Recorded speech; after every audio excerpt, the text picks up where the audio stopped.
Got a little thought experiment for you. If I got angry with somebody, I didn't like what they were saying, what they were doing, who they were being, and I shot and killed them, what am I doing? What am I accomplishing, really?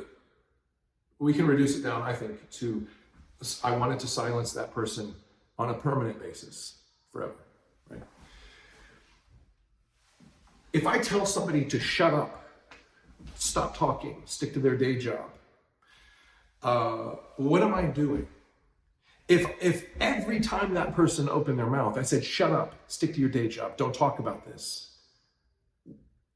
If I did that forever, every time they open their mouth, would I be killing that person, maybe metaphorically? So if I tell somebody to shut up, am I committing murder in a metaphorical way? I think so. I don't think I have it within me to tell somebody to shut up and stick to their job. Go back to whatever it is you do for a living. Don't talk. Don't share your ideas. You're not worthy of sharing your ideas in my world. I don't have it in me to do that. We can debate all day long.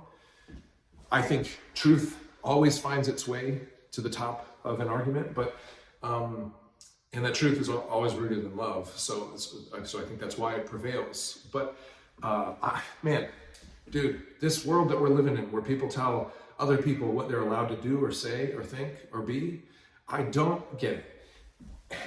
Like, people that maybe don't adhere to my religion absolutely deserve to be heard and seen. And so there you have it. That's the backbone of my political reasoning, right? Am I making room for somebody who maybe doesn't think like I do, believe like I do?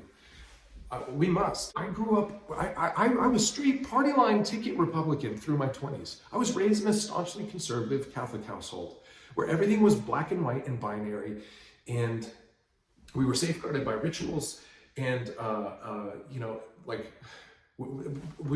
I saw enemies made, anybody outside the tribe of Catholicism or conservatism was an enemy.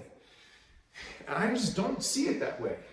And so I at some point, after much travel and experience of different socioeconomic conditions and demographics and cultural realities, I came to realize, man, this is anything but black and white.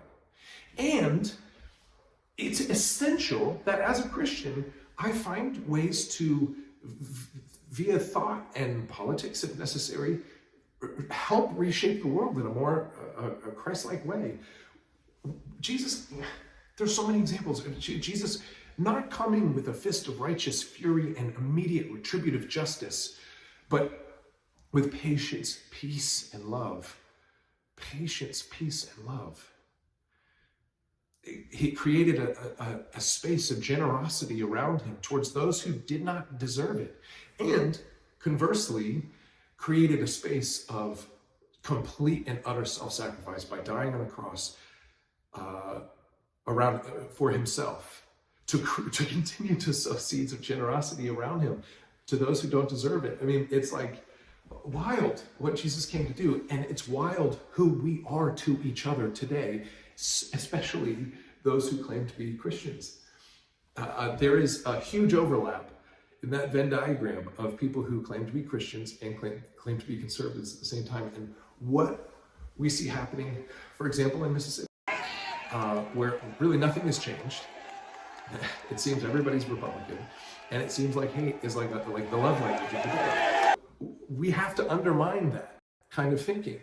It's not the Christian ethic, and it sullies the good name of Christ for anybody who looks in and goes, those are Christians? No thanks. I don't want to meet your Jesus because I've seen him in you and I don't like what I see.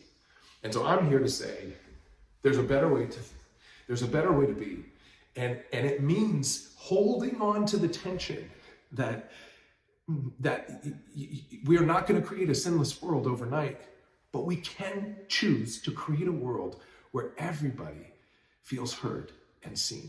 And by doing so, we bring more love to the world. And that a very attractive Christian ethic starts to become more appealing to those who didn't know it before. Do you see? There's a different way to get there than prohibition. Okay? There's an experiment in the 70s by Dr. Bruce Alexander. He put rats in a cage, and put a rat in a cage, and it had nothing in it but 2 bottles. One had water, and one had water laced with drugs. And what do you suppose happened? Well, the rats every time consumed the bottle laced with drugs to the point of overdose and death. The rats would kill themselves. And he then thought, maybe the environment has an impact on this decision. What if we created a target-rich environment where there was lots of things to entertain the rat, and lots for the rat to do, and a community of other rats. And never once did the rat in the rat park overdose and die on the drugs. Sometimes the rats would take the drugs, but it was always tempered. There was never an overdose. For 100 years now, we've been singing war songs about addicts. I think all along we should have been singing love songs to them, because the opposite of addiction is not sobriety. The opposite of addiction is connection. I completely see that. I completely agree with that.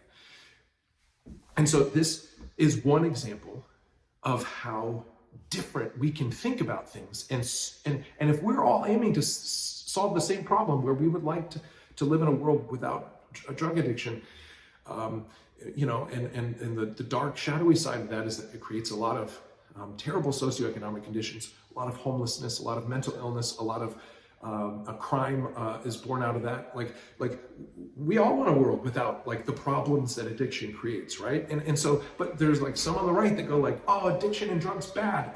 Criminalize these people, put them in jail, make them the outcasts and outliers, punish them. But this war on drugs is a failure, an abject, objective failure. What if we created a world where we worked really, really hard to create a society where connection was so easy and abundant that most people didn't feel the need to escape? That is where Christianity and my politics collide, in that place, right? Because I think we should make space for all the different kinds of people to feel like they have community. And it may not be my community yet, it may not be my community, but it's a community where they feel like their lives are enriched by knowing other human beings. And who's not being nice? Man, I don't know any people on the left that like belittle me, like with like little bullish tactics or words, but man, it's like it happens all the time, every day, from people on the right, especially people who have really taken up the residue of Trump, who is a violent person by nature. And he's said that. This is now part of the public record. I mean, the 4 federal indictments now against him, like you're starting to see the language that he's used over time is, I will be violent as possible to my enemies. Right? That's not the Christian ethic. Dude, when Jesus came and sat with a woman at the well, somebody who had several spouses, because, she was either widowed or outcast, and so she'd be considered an adulteress. She was wearing the scarlet letter. And did Jesus come down with righteous fury and go like, sinner, like you should be punished? No, he let her leave that day with the truth of who he was. I am life. I am the living waters. If you only knew me, you'd never thirst again, right? What a beautiful thing. And she left changed because she met the real Christ, not the one with righteous fury who had every right in the world to punish if he so chose. The only one who can judge as the Messiah. But he left her with generosity, with peace, with love, with kindness. The woman who was caught in the act of adultery, brought out, ready to be stoned, and everybody had the right by law to stone this woman to death. And Jesus stops and he writes something in the sand, and he stands up and he says, let he who is without sin cast the first stone. We are all picking up stones today to throw them at somebody that we hate. It's like a sad cyclical thing, this hatred, the way it perpetuates, but Jesus didn't do that. He let her go. He let her live. And through that peace and patience and generosity we're seeing life spring out of that for somebody that day. I would much rather create an environment rich with connection for people who don't look, think, act, believe what I believe. They're not like me. I would rather create a world full of people and ideas that don't look exactly like Christ's, knowing that human connection is readily available to them and that love and peace and generosity is a real part of their lives, so that all these other problems that we hate as Christians, that many Christians hate, naturally fall away